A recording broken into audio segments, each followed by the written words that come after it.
Hello friends, welcome back to our channel. இன்றைக்கி நாம் எங்கே போகிறோன்னா, டிஎன் பாளையம் பிளாக்ல இருக்க கல்யங்காடு என்கிற வில்லேஜுக்கு போகிறோம். நம்ம பார்த்த ஃபார்மரோட பேர் மணிகண்டன். அவர் கிட்டத்தட்ட 37 வருஷமாக விவசாயம் பண்ணுறாரு. அவர் நிலத்தில் வாழை, நிலக்கடலை, மக்காச்சோளம் போட்டிருக்காரு. 4 ஏக்கர் நிலத்தில் 3 ஏக்கர் வாழையும் 1 ஏக்கர் மக்காச்சோளமும் போட்டிருக்காரு. நம்ம போன அன்னைக்கு மக்காச்சோளம் நடவு பண்ண நிலத்தை தயாராக வச்சுருந்தாங்க. மக்காச்சோள விதை நடவு பண்ண சீட்ரில்லர் யூஸ் பண்ணுறாங்க. இந்த சீட்ரில்லர் யூஸ் பண்ணி விதைக்கிறனால சீக்கிரமாக விதைக்க முடியுது. லேபர் கம்மியாக தேவைப்படுறாங்க. இப்படி விதையை கரெக்டான டெப்த்தில் விதைக்கிறனால அதோட முளைப்பு திறன் அதிகமாக ஆகுது.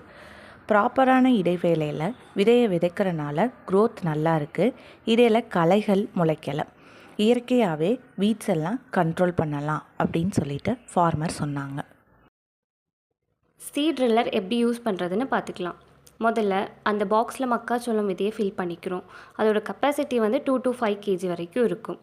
விதையை ஃபில் பண்ணதுக்கப்புறமா அந்த சீட் ட்ரில்லரை ஓட்டும்போது சீட் பிளேடில் இருந்து ஒவ்வொரு விதையும் தனித்தனியாக மண்ணில் பதியும். இப்படி பண்ணுறதுனால சீட் ரேட் கம்மியாகும், ஈல்டு அதிகமாகும்.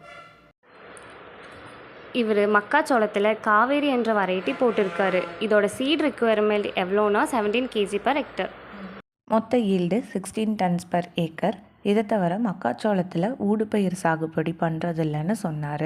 அப்படி பண்ணால் ஊடுபயிரோட ஈல்டு கம்மியாக இருக்கும்.